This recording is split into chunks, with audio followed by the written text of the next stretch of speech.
Good evening, everyone. I'm Debbie Schwartz, founder of Road to College and the Paying for College 101 group. I'm going to spotlight our speakers tonight.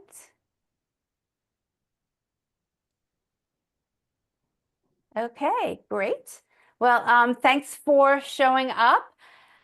Tonight, we're going to talk about essays, what role they play in the admissions process, and then start to talk about how your student can think about getting their ideas together, getting their plans in place to start, writing their essays. And tonight I have two really lovely people and also very knowledgeable people to share their knowledge with you tonight. Terry Cowdery is with us, and Terry is a former dean at multiple places: St. Lawrence, Colby College. I'm missing another one. Well, I was at Vanderbilt for a number of years.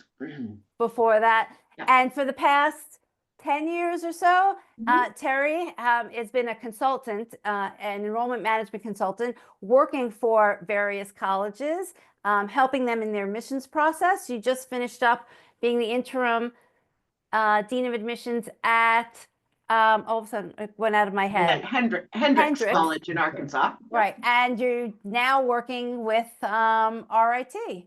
RPI. RPI. Oh, yep. Oh my gosh, nope. Sorry. Okay. It's those letters, they get confused. But no, Rensselaer RPI I'm working with now. And Ellen Whalen has been a college counselor for 8 years, Ellen? Private college counselor? I'm going on my ninth year. Okay. Well, ninth season. It's my ninth season, yeah. Okay. And Ellen's been working with Road to College for about 5 years. Yeah, and if you start, this is actually our first kind of session on essays of the season. So you guys are all the early bird, on top of it families. And as you kind of watch our webinars over the next few months, you will see Terry, but you'll also see Ellen, and this is her specialty: essays and Common App. So you'll see a lot of Ellen. And Ellen, do you want to give a little background also about yourself? And I think your background will make sense about why you're so strong in those two areas. Okay, yeah, thanks, Debbie. So I'm Ellen Whalen. I graduated from Wellesley College with a BA in economics and Spanish, and I worked in many Fortune 500 companies in sales and marketing. And when I had my children, I homeschooled for a bit, and then I became a writer and an editor. And so I use those skill sets to help package and market students, help them stand out as much as possible, and then also help make sure that their essays are really strong and tight. And before we get started, if you guys can share in the chat, love to know where people are watching from. I assume most people on here tonight have a student in 11th grade. If you want to tell us how far along you are in the college process, have you talked about essays yet? Have you created a college list? We'd love to know. It's always helpful. And just while you guys are sharing that in the chat, just some housekeeping. This is actually technically a Zoom meeting. We like to do that because it just feels a little bit more intimate. If anybody would like to put on their video, it is really nice to see people's faces. And you can also unmute yourself if you really want to ask a question, which is sometimes helpful for people. You can ask questions or comments in the chat. We will be looking at the chat, trying to answer questions, or I'll, might interrupt either Terry or Ellen, depending on if it's appropriate to answer the questions. But, we're here for the next hour with a lot of great information and trying to help answer as many questions as possible that people might have. Okay, so lots of people. I love seeing where people are from, because it's always all over: Ohio, New Jersey, Chicago, Maryland, San Francisco. Wow, Los Angeles, Media, Pennsylvania. Actually, that's close to me. Okay, so thank you for sharing. We're going to get started, and we like having slides. It just helps people kind of process the information. You can, hear what we have to say and also see what we are saying. This is recorded. We will send the link to the recording tomorrow. And my last actually little bit of information is we're going to share at the end. We do offer some services for people who want help, and for people who are here tonight, and only quite honestly, if you are watching, we actually are going to give out an extra coupon code that you can use towards our services. So thank you for showing up. That's your thank you for being here tonight. Okay, Terry, do you want to I'll go start ahead sharing? and start to share. And thank you everyone for putting on your video. Love to see people's faces. Okay. So as Debbie said, we're going to talk tonight about essays, but before we get into some of the detail about the essay, what we really want to do is kind of set the stage for how the essay is used in the college process. So we're going to talk a little bit about holistic admission, and then specifically about the role that the essay may play in the admissions process, some do's and don'ts, and a case study. Information about optimal timeline. I see in the chat that some of you have started with your children on the essays. Others probably that's still on the later to-do list, and leave some time for Q&A at the end. So the term holistic Wait, review. Terry, sorry, Oh, sure. the slides aren't being shown. Oh, goodness. Okay. Let's try it again. Now, are we set? Almost. Yes, now we're set. The holistic review process. Yes. Perfect. Sorry about that. And thank you for speaking up, Debbie. Mm-hmm. So you may hear the term holistic review process if you go and visit certain colleges and attend an information session, or you're reading about the admissions process, whether it's in popular press or in some of the different guidebooks or websites.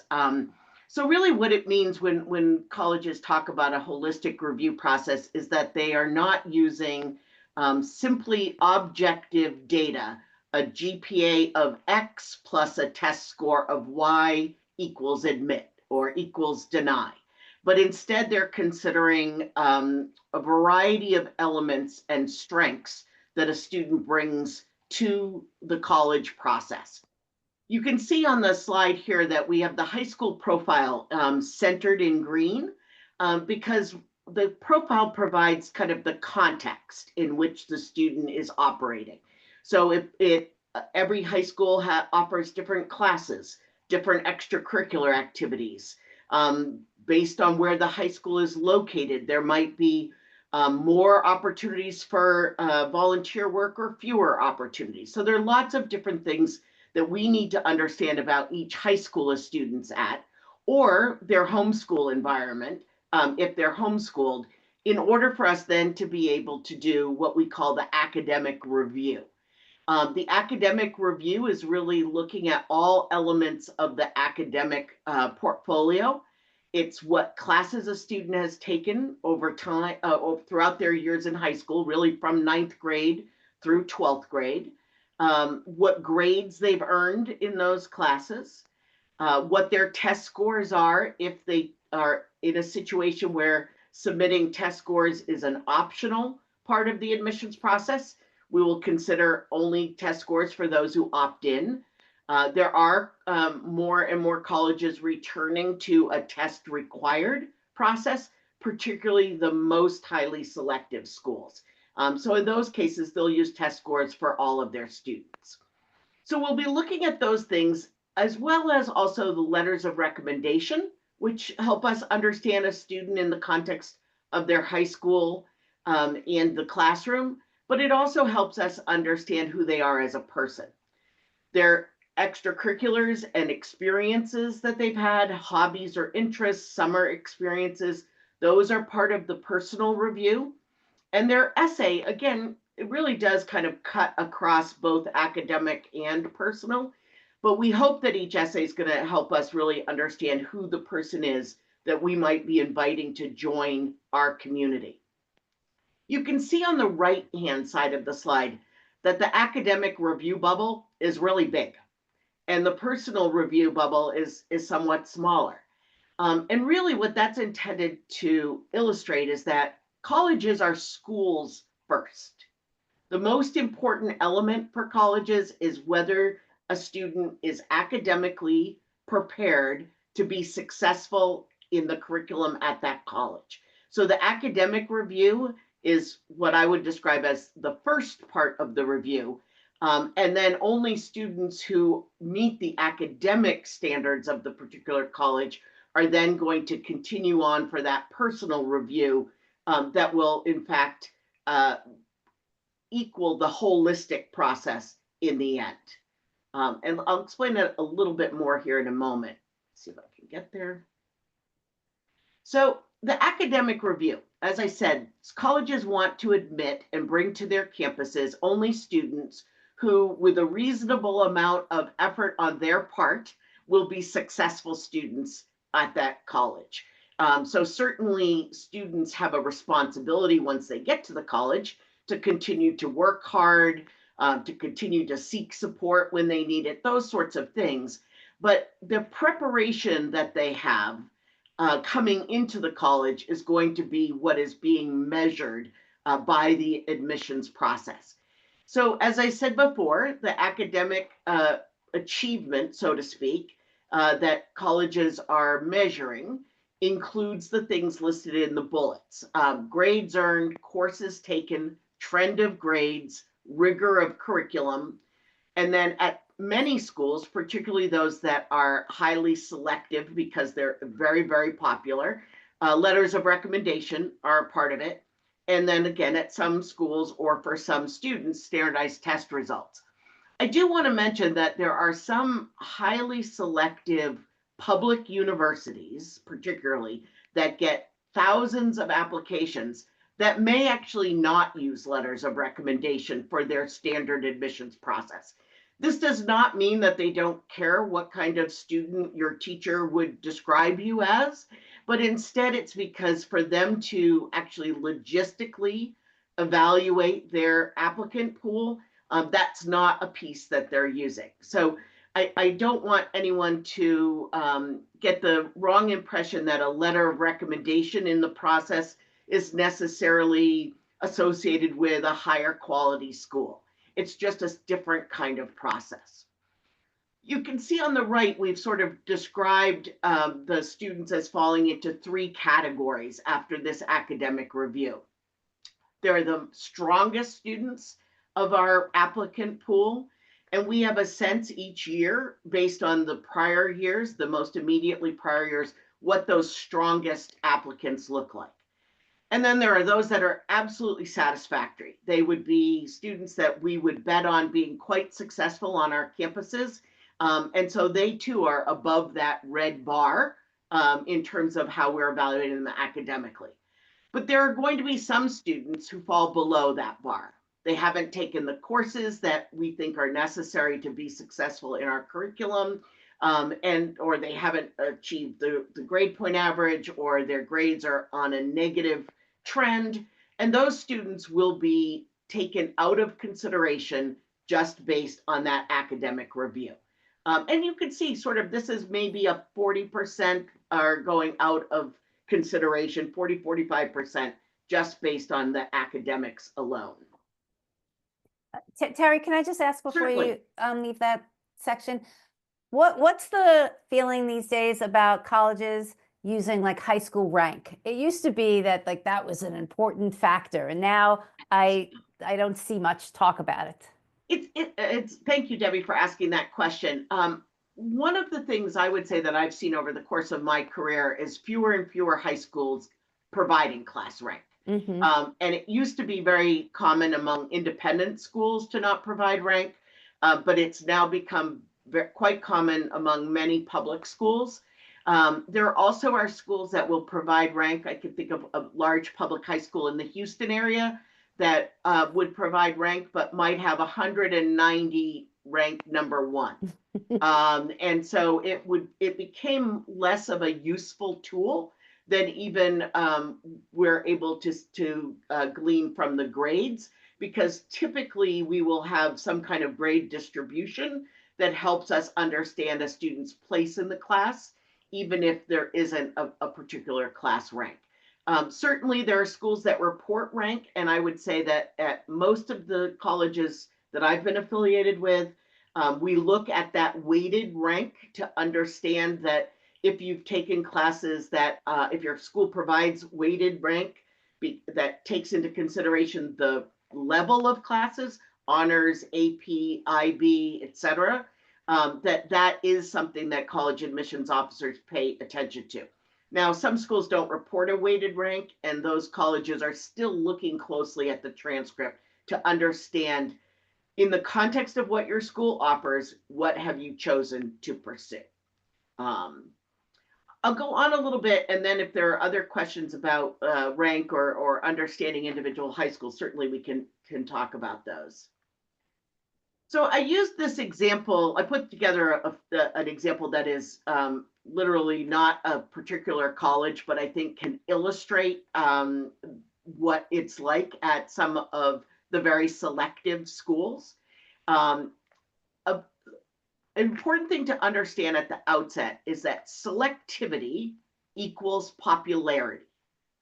Selectivity, a selective college gets more applications from academically qualified students than they can admit because of the number of students they want to enroll. So there are colleges that would not rank as highly selective because they're not as popular, but the academic quality of that the students bring is very, very strong. And we see this often, particularly at some of the engineering-based schools, that engineering is an area that is very self-selective for students. And so it's not as popular as a comprehensive university offering 100 different majors. But again, just to use this example, we're going to pretend this is a college that gets 30,000 applications from first year students, and 50% of them, 15,000, pass the academic review. So right away, there are 15,000 that we can say, thank you for applying, but we're not able to offer you a position. But there are 15,000 that we still want to look into in more depth. So those applications then go through a process, typically with a second reader, though not always the case, where their additional information, the personal information, is also part of the review. And by doing that personal review, now this admissions office has reduced the number of students in consideration to 1,800 students.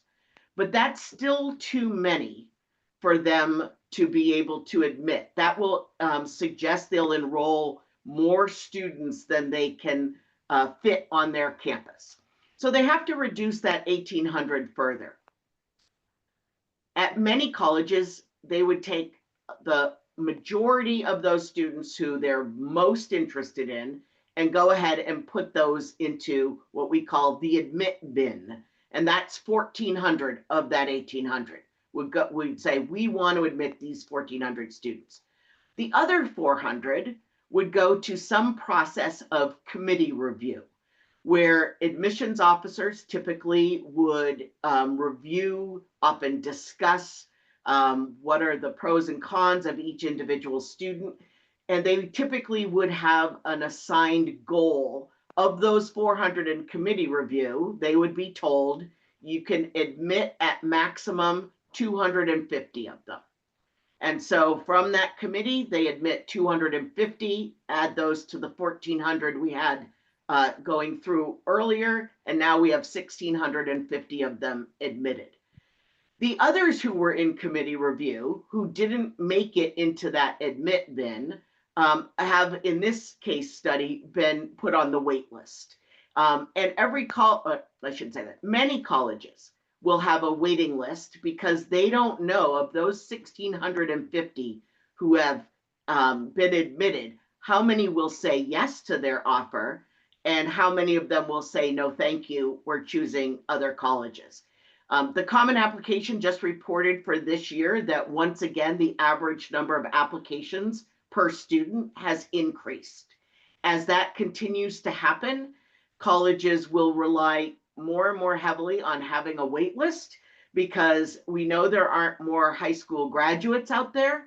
And so the average applications per students and the number of high school graduates, we know that there's a greater chance that they're not going to choose our particular college ultimately.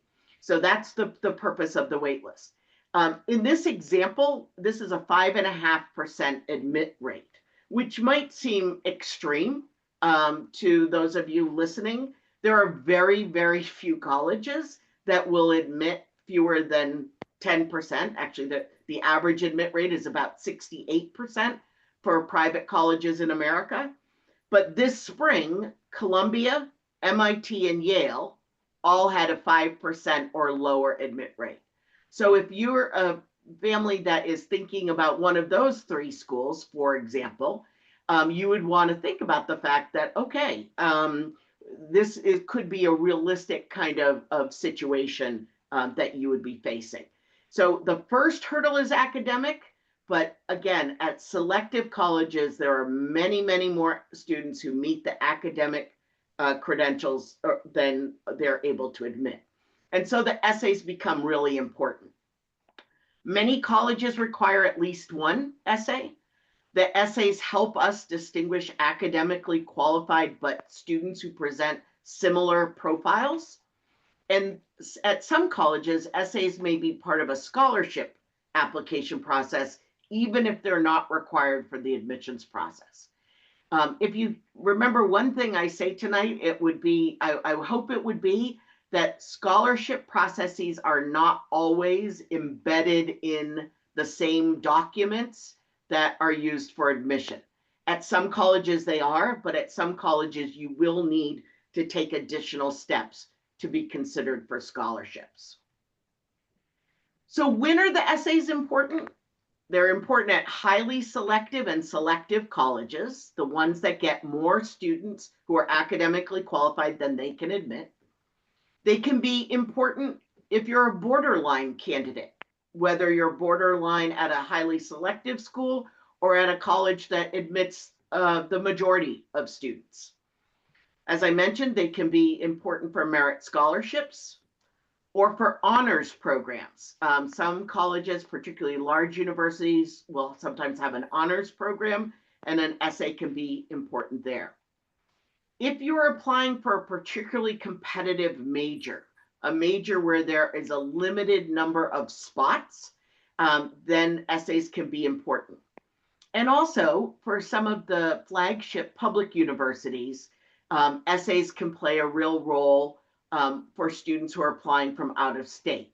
I gave you the percentage admitted at MIT, Columbia, and Yale. I can also cite that at the University of Virginia this year, which University of Virginia is a highly respected flagship university, they had an admit rate of 23% for Virginian students and an admit rate of only 13% for students from out of state.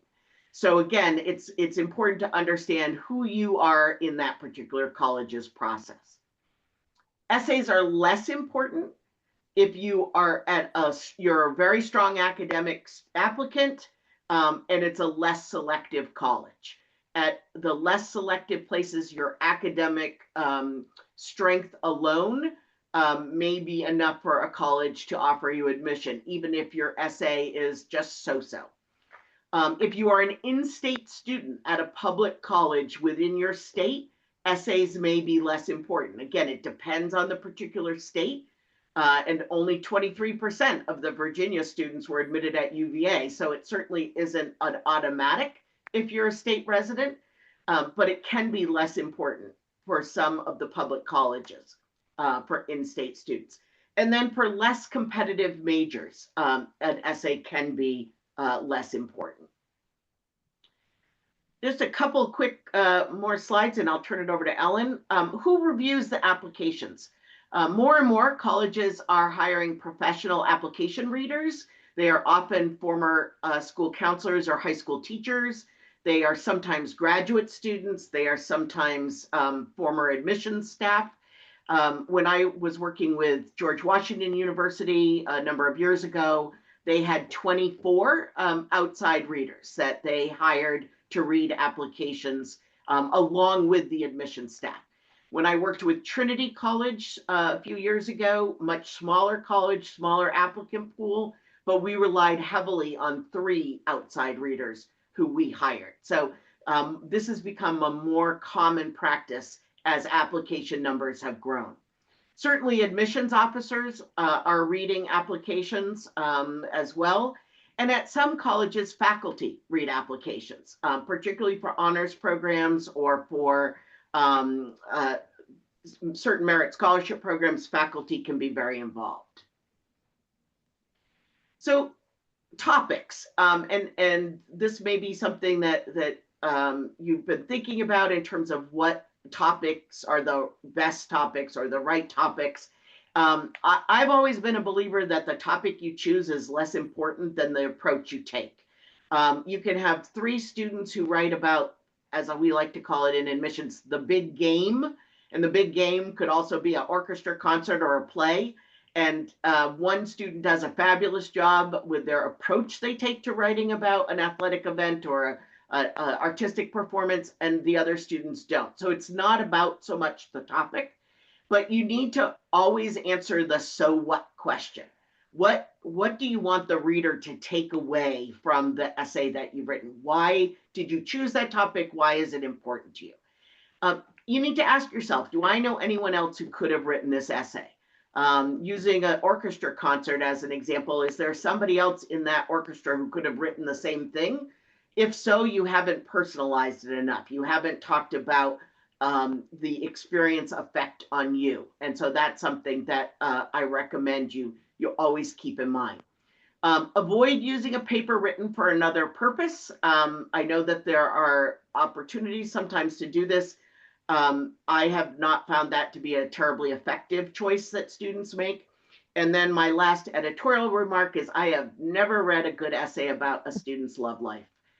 Whether it's a happy love life or an unhappy one, just doesn't quite make it.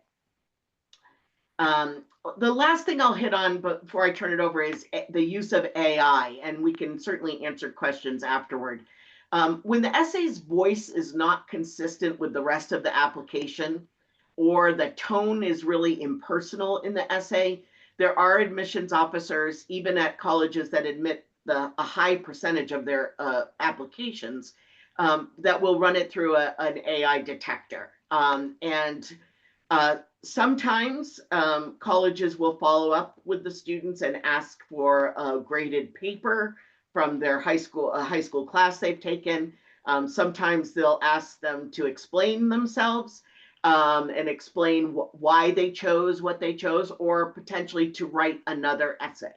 I do think that AI will ultimately become a tool that people will use, and we will all be using probably to a greater extent than right now.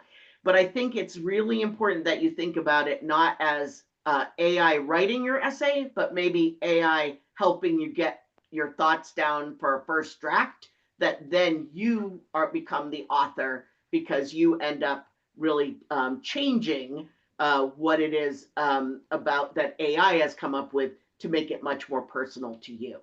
And with that, I'm going to stop the sharing. Oh, before you do that, Terry, can you just explain, there was that last point on the slide there about AI, which I thought was very important and interesting, is also how different colleges respond to, Right. when they find out a student might be using AI. Well, what I will say, Debbie, is that though it has not come up as much, when I was working along some very highly selective places, it was not as much in the public discourse. It has been more recently that it's really become, I would say, more of an issue.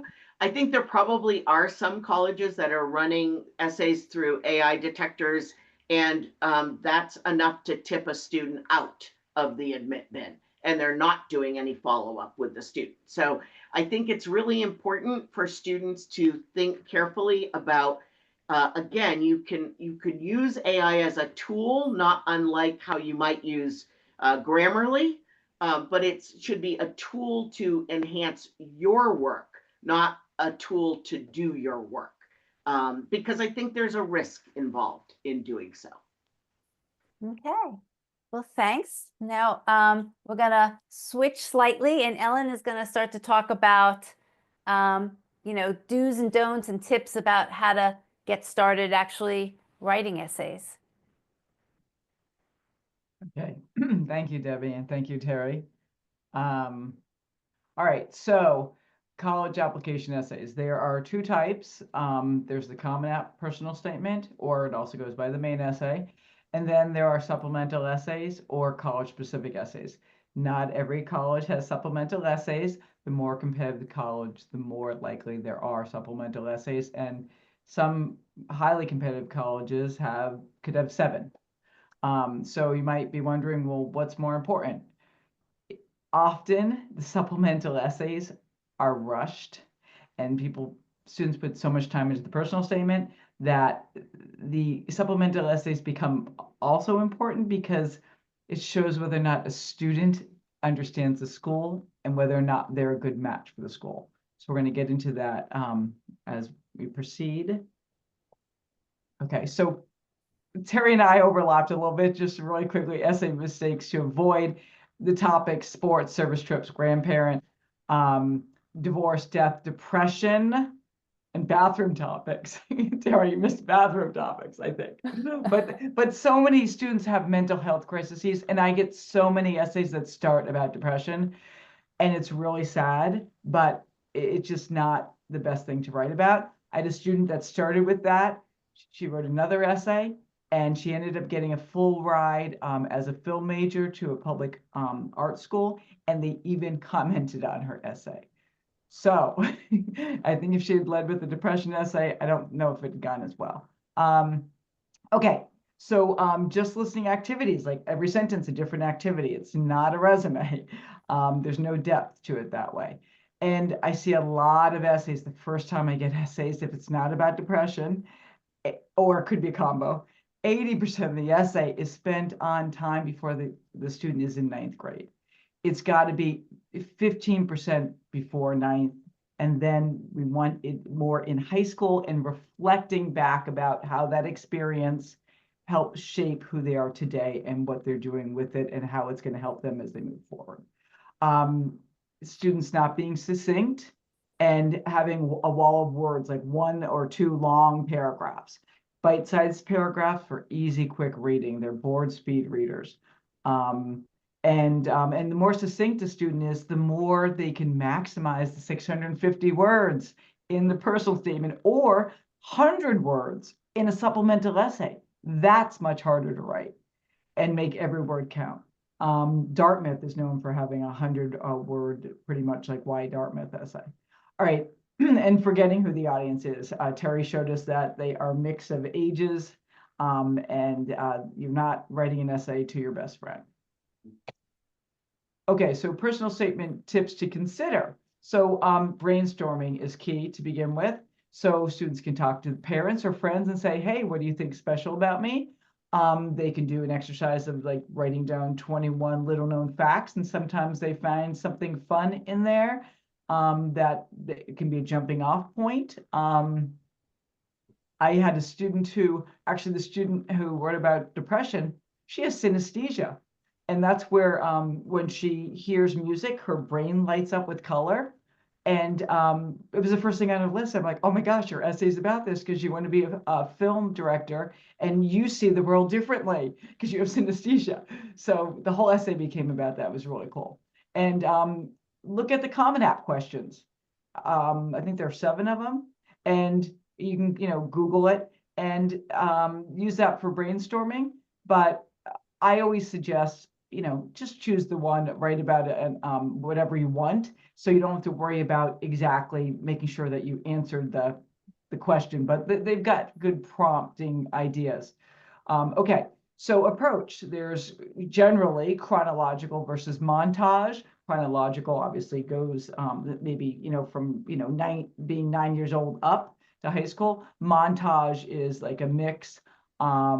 of maybe a student is, I give this example of like, in their room, and maybe they're doing homework and they're listening to music and different songs come on. And with each song, they have a memory. And, it could be tied into different things they like to do, or it could all be about maybe they actually want to be a music major. And there's something with the music about an experience that they're sharing specifically in that, through that vein. Or in that vein. Anyway, so then basically really important to show growth and reflection through storytelling. So this is not like a history paper. It is a different type of paper most students have not written. Maybe if they journal, that might approach it more likely. So they want to show and not tell. They want to bring their senses. The student's voice really should come through, so that that brings about the uniqueness. So even if they're writing about a relatively common topic, the voice coming through their perspective, the details make it different. And they should read their essay out loud to make sure it flows well, that it just they're more likely to catch mistakes. Oh, and I've got check grammar and spelling. Okay, I was moving things around. And that's kind of funny. I've got grammar and spelling. Right, that's what I'm There we thinking. go. All right. Okay, I was working on this before we got going. Okay, so I'm sorry, did I do the right order? So, okay, sorry. College-specific essay tips. So this is for the colleges that have them. You want to, the approach is to read and understand the question. Like the question can have two questions in it, and they can be subtle. So sometimes the colleges will change their supplemental essay from one year to the next, and they might change 2 words in the question. And I can't believe they have the time to sit there and perseverate over that, but they do. So, and they don't always they're supposed to have them ready by before August 1st. So when the Common App opens at August 1st, they're supposed to be in there. And sometimes they're not even done with their question. But so like for an example, it might have 2 questions like why this college and why this major. They both need to be answered in the question. Okay, the students have to really know the college, so they have to do their research. And then through that research, they're going to give specific, I've got data. That's spelled wrong too, Debbie. Wow, I'm just catching things right and left. Got to change this later. So the specific data about the college. Okay, and then they should mention when they're doing specifics, classes, professors, clubs, special programs, for example. They're not going to mention they love warm weather and palm trees, because there are hundreds of colleges, if not thousands, that fit that description, right? They want to show that they understand how the college is unique and that they're a good fit for the college. And they also want to show how they're a good fit.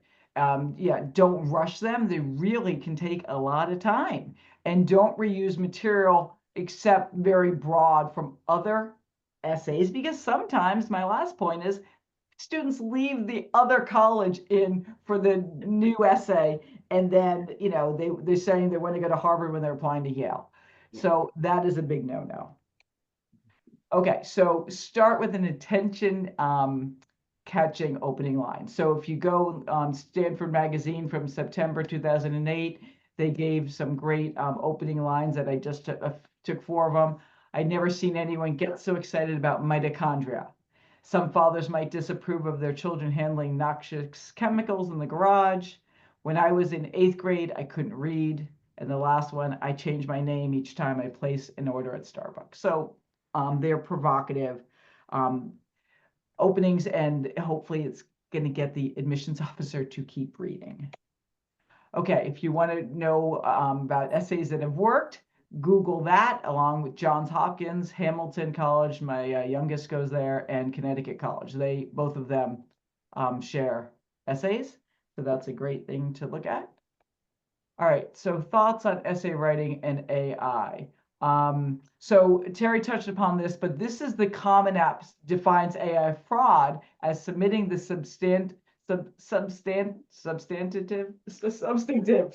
content or output of an artificial intelligence platform, technology, or algorithm.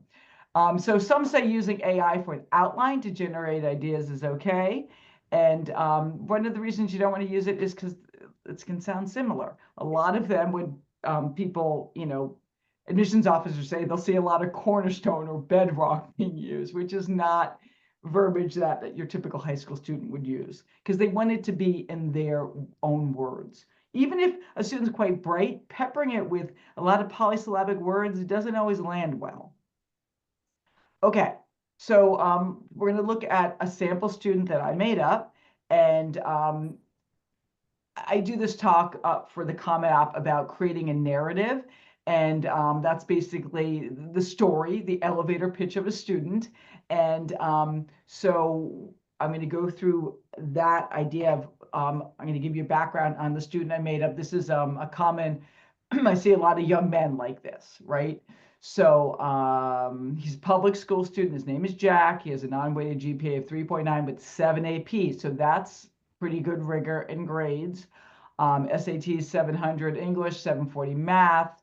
He wants to be an engineer, so we're seeing, decent math SAT. He's taken AP Physics and AP Calc. That's pretty important if you're going to be an engineer. And he's also done some additional online classes on his own, like some classes at MIT, National Honor Society, varsity soccer, and student government rep. He's into composting. And so outside of school is where he tends to stand out more. Eagle Scout, and the award he did was he helped his aging grandmother on a walk that she liked. There was this hill and she had bad knees. I made this whole thing up, but basically he put in a staircase for her, and he got approval from the town and all this kind of stuff. And it was obviously helping his community. So that's that piece of it. He works at a burger joint. He likes to tinker. He wants to be an engineer, right? That's important to highlight. And he prides himself on his never give up attitude. So that's like a soft factor. And it will be woven into his essay, hopefully. Okay, so from an AO's and admissions officer's point of view, how are these elements can be tied together to reduce it down to one sentence, which could be used as an elevator pitch by Jack, or this idea of what he's crafting to have an admissions officer condensed down even more tightly. But he's a natural tinkerer, problem solver, activist, an Eagle Scout with a sense of humor and empathy, who uses his engineering abilities and can-do attitude to help his community. So I'm going to give you two examples of how his essay could be approached, weaving these ideas in. And these ideas can be used throughout the Common App with his activities, maybe in the additional information section if he has something new to add there. And he could also highlight some of these as he's writing his letters for when he, like a cover letter, when he asks his teacher to write their letter, a letter rec for him. He can highlight some of these. Okay, so what could he write about in the 650 words in a personal statement and tie everything together? So a montage type essay, he could use his stick to it attitude and desire to help others, opening with him sitting on the bench instead of playing soccer. Because in his activity section, I say that he's a bench warmer extraordinaire. He really just keeps the score and stuff like that. He doesn't play a lot, but he's got a great attitude. So he's sitting on the bench. He's thinking about how he never gives up, and he's cheering his team on. And so as he's sitting there thinking about, he'll think about how he tinkers by himself and with his dad, and how he doesn't give up that way when he gets stuck. He can consider his grandmother's knee problems and how he helped her through the Eagle Scout project and didn't give up on that. And then there could be something new that we might learn about him that maybe isn't in the Common App activities. Like it could be a physics project that he worked on, or how he sets up study groups for math class after school. So broadening it, but keeping in the context of his narrative, bringing in new ideas, and the essays can be helpful. And if he doesn't use all these things, ideas in his personal statement, maybe they'll go into a supplemental essay. And then he can end coming back to the soccer game as he thinks about maybe his future. So that's an idea of a montage type essay. Now, the chronological type essay, taking the same, Jack's background, he could focus more on his engineering in this one by opening with a story when he was around 9, with pieces of a small appliance lying about him while he's trying to figure out how to put it back together. So he's showing he's struggling, right? And that should only be like, 10, 15% at the most of the essay, if not like 5 if he continues and maybe he has another project at 12. But we want to get to high school, right? And so in what else he could add in is highlight other challenging projects, like I said. And in the Common App, I say that he works on a Camaro with his father, an old Camaro. And so there could be struggles with that. And then he could write about his grandmother's knee problems again and how he problem solved to help her. And then he could finish with bigger projects he's excited to tackle in college and life. And maybe he really does have something specifically he wants to do. And so, and then the college specific essays, if he has to write them, are only going to strengthen and support his narrative. So here is our optimal timeline for essays in the Common App. So if a student can start now, it's great. They should start by brainstorming. They want to outline an essay and they want to plan their narrative, and figure out like how they want to use it in various essays. And then in May to June, write drafts, 6 to 8 drafts, not, that's common. Writing is rewriting. It takes time. And having every word count. And then compile a list of all the supplemental and scholarship essays for the colleges. Now, keep in mind that, again, the supplemental essays are they're not set in stone yet, but the closer we get to August 1, when the Common App for the new year opens, that should hopefully be the right one. But in the interim, you can check the websites. Sometimes they post it on social media if they have a new question coming out. And then September to November, you want to get, some rolling opens, like University of Pittsburgh opens really early, I think in August. And if you're going after a competitive major, say like engineering, you want to get that in early. ED and EA usually November 1, November 15th. And obviously your ED school, if you have one, you want that to be a really good application.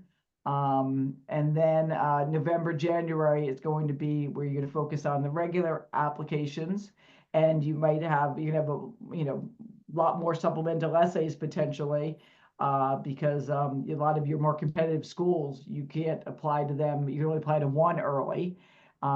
So you can be inundated by those. And then scholarship essays, for whether it's for extra money or whether it's a local scholarships or at a school, or like honors programs, so they can have extra essays. And that's for the regular decision schools. And then Debbie, we have one more slide, right? Well, before we go to that, Ellen, can you just go back?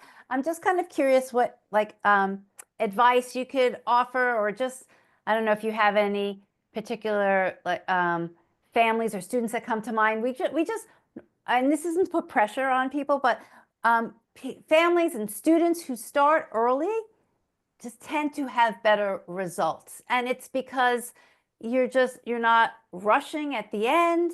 You can think things through. And, there's also kind of a saying we have that at this point in the process, there's only so many things you can control. Like some things are somewhat set in stone. Your student has taken certain classes already. Their grades are what they are. Maybe they might still want to take or retake an SAT or an ACT to increase that. But there's only so many things that you can change at this point. But the essay is still kind of wide open. So that can play a big role if you give it the right, time and attention. Ellen and I were talking earlier. We have worked with too many families who come at the last minute, and we're willing to do that, but they don't normally get the same results as a student and family who starts earlier in the process. And stress, Debbie, it's so much more stressful if they can get it done or get the majority of it done in the summer, especially the personal statement. But the supplemental essays, definitely, they take time. They're deceptive. They seem like they would be a quick, once a student gets the hang of how to write one, they can do them a little bit more quickly. But some of them are quite unique. Some of the questions, they're not all why this college, and so yeah, and they really need a lot of creativity. I'm blown away by some of the stuff the kids come up with because I'll be like, I don't know what they should write, you know.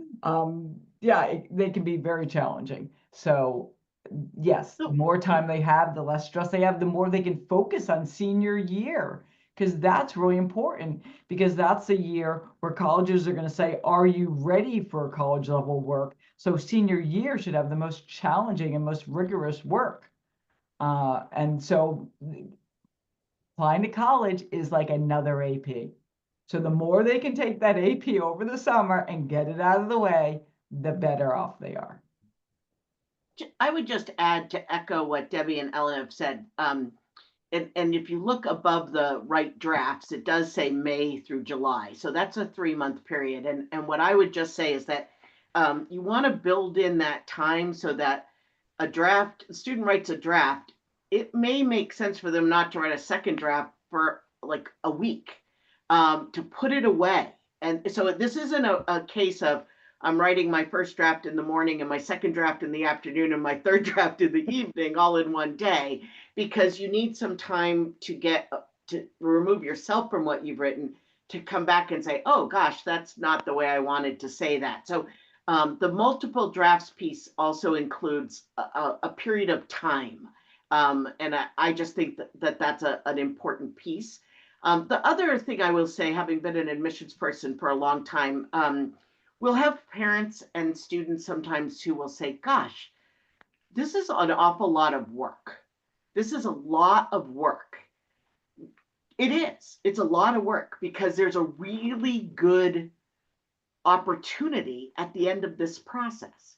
And so it is important for people to remember that part of the reason this is a work intensive kind of process is that the opportunity to attend college, and particularly certain colleges, is not granted to everyone. And so I can sympathize that it feels like a lot of work, but I think that most things that are worthwhile, it's kind of like I think about like an ice skater who's a really top ice skater. They practice for hours and hours and hours to get to be at that level. In some ways, you're practicing for the opportunities that you're going to get in college by doing the work in the process. So there is a question that just came up. We know, Ellen, that you created that fictitious student, but and that student had 7 APs. How much do colleges look at APs that students are going to take during senior year, even though obviously, they don't have the grades from them? Well, they should take, generally the rule of thumb is at least as many as they took junior year, if not one more. But really, did they take one sophomore year, one sophomore year, yeah, or some students are taking one freshman year, and then it just depends how many they have collectively ultimately, but I would suggest generally that they at least match junior year, because they again don't want students to take the pedal off the brake, because they should be putting they have to be ready for the rigor of college. But we are always looking at the curriculum for all 4 years. And for students who do a postgraduate year, or they transfer from one school to another and repeat, say, 10th grade, so that they have 5 years of high school, we're looking at all of the high school curriculum, always in the context of what is offered at the school. And maybe, Terry, can you explain, even like students who apply early decision, early action, that what information is sent in additional, after the application is sent in, or even after they might be accepted, there's Sure. Information that is still sent from the high school to the college. So there are some colleges that will not actually make an early admission decision without having at least first marking period of senior year or first quarter. Not all of them are like that. Some will feel very comfortable making those admissions decisions based on the grades and courses from 9th through 11, and then just knowing the courses for senior year. Colleges, once a student is an applicant, colleges ask that the school submit mid-year grades, which could be the end of first trimester or the end of first semester, depending on the school's setup. And then the college where you will ultimately enroll will receive your final transcript. I have worked at a number of schools, including schools that have, in fact, taken the offer of admission, which is conditional typically, a conditional offer of admission, assuming that you complete your senior year with grades at or above the level that you have earned in the past and graduate with your class. Some schools will put a student on kind of academic warning if they have a decline in spring of senior year. Others will actually withdraw the offer of admission if the student, and now I will say in case anyone's getting anxious, this is not a student who goes from an A- to a B+ in their class. This is a student who may have had, 4 A's and a B at mid-year and end the year with a C and 4 D's. It's a plummet. And most colleges will ask the student for an explanation. So if the student has experienced a significant personal tragedy during that time, then that may be something that is considered. But it is important that your senior grades do count. And the other requirement of the process is that if you change your course selection, that typically, if you've been admitted early decision, so you've made a commitment to enroll, most high school counselors will require that you contact the admissions office if you're planning to change your curriculum for spring of your senior year, because you have been admitted based on one set of information. Lots of times there's a good reason for changing a course. But I can think of one time when a young man said he wanted to change because the teacher's teaching style didn't mesh with his learning style. And I said, no, you can't drop the class because you may encounter professors in college whose teaching styles don't mesh with your learning style. And this is good practice for seeking extra help and figuring out how to work through this. So again, it depends on different colleges, how they'll approach it. But it is important that senior year grades from start to finish will ultimately be considered. Okay, and one last question about, again, this I guess relates, I don't know, Ellen or Terry, if you want to comment, relates to the number of APs a student might take. If they start with like 2 sophomore year, increase to 4, but then back down to 2 in senior year, like how important is the pure numbers from year to year? It's got to be in the context of what the high school offers too, right? Maybe they've maxed out their APs. We don't know, right?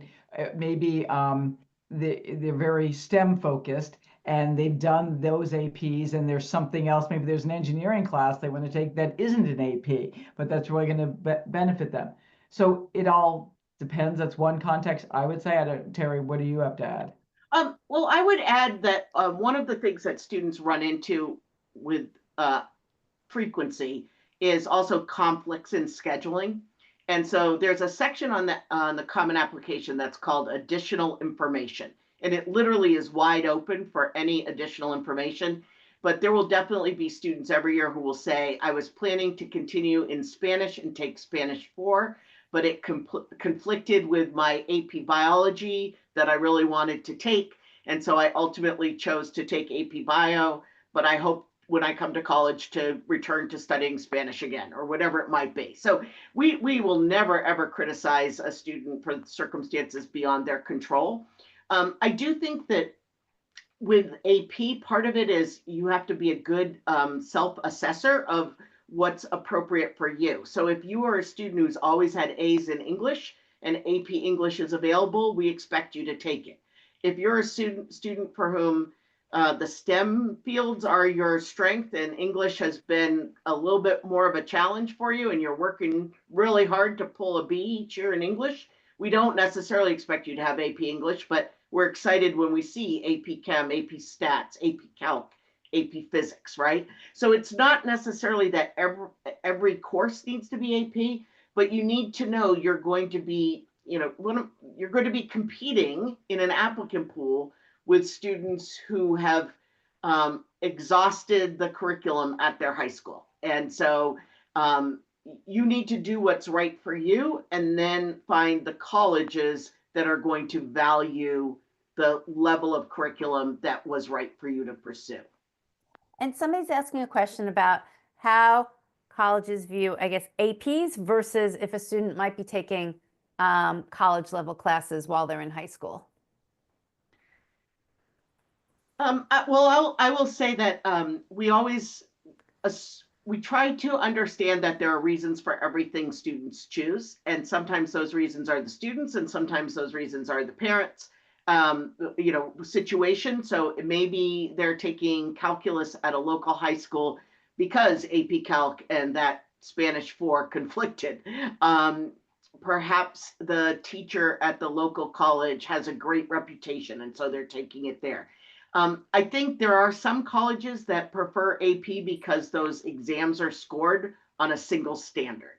That would be the reason to choose AP over the local college.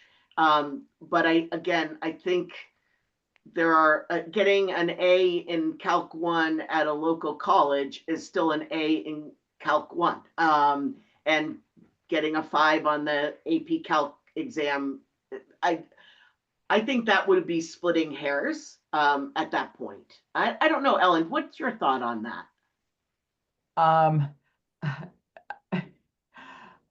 I'm sorry, I was reading things. So it's the AP test scores were, I'm sorry, what was an AP at the school versus a local college. Yeah, Class. so I've heard, similar to what you're saying, Terry, that the AP is standardized. Like some local community colleges are more rigorous. And I have a friend who went to MIT and she was taking nursing classes at our local community college, and she said it was really hard. And I was shocked. And she said there was a lot of retired professors from Boston that go to this community college, work at this community college. So you never know, right? But some of them are not that rigorous. So the standard is the AP. So that tends to be, I guess, more highly regarded, but it doesn't mean that the community college one can't be. And is that class even offered in their high school? It's also in that context, or was there a class conflict like Terry was saying? Now, I want to add, and I know I already did use it because I couldn't come up with the name. The additional information section has changed this year. It is now called Challenges and Circumstances. Used to be 650 words. It is now 250 words. Right. So that's got to be tight. So, but that can, like someone asked about ADHD, that could be put in an essay possibly, or maybe it is put in the context of my grades weren't great in 9th grade, but I was diagnosed with ADHD. And then in turn, I got the skills I needed and my grades went up. And that could be in the challenges and circumstances section, no longer the additional information section. So I just wanted to say that. Okay, well, thank you so much, Ellen and Terry. Ellen, if you could just go to the next slide. Yep. We just want to share with people, I mean, almost all the webinars, and we share a lot of information, are to really teach students and families how to manage this process. You know, I truly believe that if parents and students, you know, want to manage the whole process by themselves and do everything by themselves, is absolutely doable. And then, but there are sometimes where you run into roadblocks, or you just want extra help, or you need a different set of eyes to look at something. And so that's why we always provide what I call, or kind of like pieces like of services to help people kind of, put together what they might need help with. And we don't sell big packages. It's really kind of small things of if people want extra help at different areas of the process. So just to let you guys know, and we are, honestly, we've priced these to encourage people to start early, because that's our big thing, start early. And so we've got different levels of packages depending on how much support you might want to have. Are actually the two most popular packages are just help with the with just essays, which is the essay coaching package. And the other really popular package is we combine help with the essay plus the Common App, which we honestly hardly talked about tonight. We talked about it a little bit, and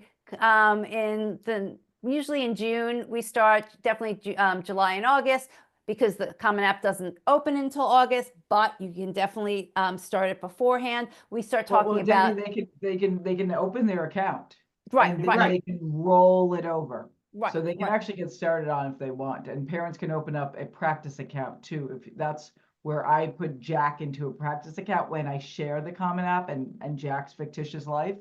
So those are things you can do now. Very absolutely true, and worthwhile, as you know, again, as part of like the starting early process. And so that middle package is a combination of helping people with both the Common App and the essay, because in theory they should go hand in hand. It should be kind of like, you know, looking at everything that's on your Common App plus your essay should kind of tell your story. So kind of, you know, working on those together is helpful. And then the last package is a bigger package. It's a strategy bundle, and that's for people who might not have started on the college list or need help kind of defining what colleges the student is going to apply to. It kind of combines the three important parts of the process: the college list, the essay, and the Common App. So we are, you know, encouraging you to start early by giving you good deals. And then I put in the chat, but you'll get it in your email. There's actually an even additional coupon for if you use the word early. I think it's another $25 off. So just wanted to share all that with you. And I think there's one last question which we'll answer, because I see somebody said they had the same question related to the essay. Can playing sports with vigorous practice year-round be considered a challenge that might impact students' grades? That's an interesting one. So in my experience, the general answer would be no. Where there might be, because it's a choice, right? It's a choice the student's making to be involved in those things. I think an exception would be, say there was a circumstance, there's a student who's a swimmer, and for some reason the pool that their high school pool or their local pool where they train, you know, is the victim of a natural disaster, and so now they need to share facilities with another pool that is 20 miles away. And oh, by the way, they can only use it for their practice at 5 a.m. So now the student's getting up at 4 o'clock in the morning, traveling 20 miles to go to swim practice at 5 a.m.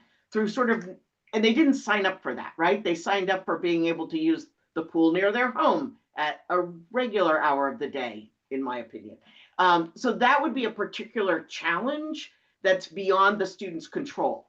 Choosing to be in a sport where you're playing year round and on traveling teams and maybe on 3 different teams at once, that's a choice that students make. And so I think it would be less likely to be seen as something that a student has kind of been, it's not something a student has been sort of subjected to, if I can use that language.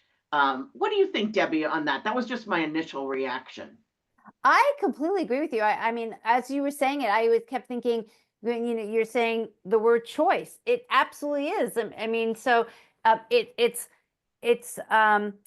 important. Obviously, sports might be important to that student, but they are choosing to place all of their energy and effort there versus either balancing or still, you know, making a big effort in sports, but also knowing that other, you know, parts of their school life need attention. So I think you're absolutely right. I think that it's the choice of where they're spending their time, and if they want to do sports, which, you know, nobody's going to say don't do it, but they also have to recognize that if they can't keep up the grades, then they've chosen sports above doing well enough in school to you know, have that be an important part of their application. And I would add, Debbie, if they're looking at highly competitive colleges, the competition is going to have the grades and the athletics.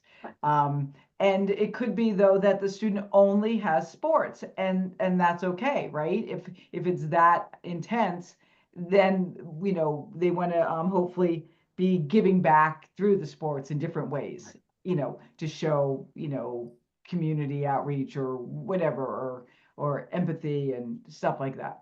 So And it also, it definitely could also be that, I mean, because I admire students who have that kind of commitment to an athletic or other kind of endeavor, but then that just means that there will be some colleges that probably won't be a match for them from an admissions perspective. There will be hundreds of colleges that the student with a B minus C plus grade point average and outstanding talent in a sport would love to have. So it's not that they are eliminating their option of going to college. It's simply that there will be, I couldn't have said it better. There'll be kids who have had those travel teams, 12-month-a-year sports, who also are getting straight A's at the most selective competitive places. Okay, well, thank you, Terry and Ellen. Thank you for everybody who showed up. Well, you're definitely on the early side of being willing to even learn about this topic.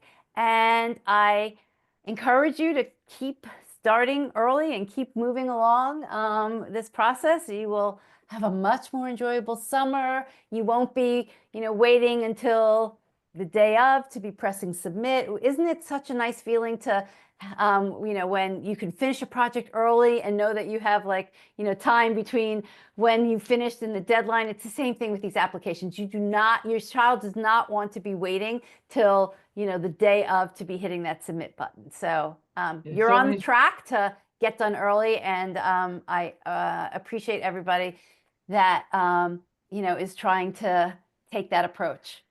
I was just going to add, Debbie, so many students have anxiety, and this is an anxiety-producing experience. So the more they can get it done earlier, lowering that anxiety for the family, it will just keep the stress down. I've gone through it twice. I know what it's like, and so that's another reason to get going early for family sanity. Right. Okay, everyone. Thank you. Good night. See you again soon.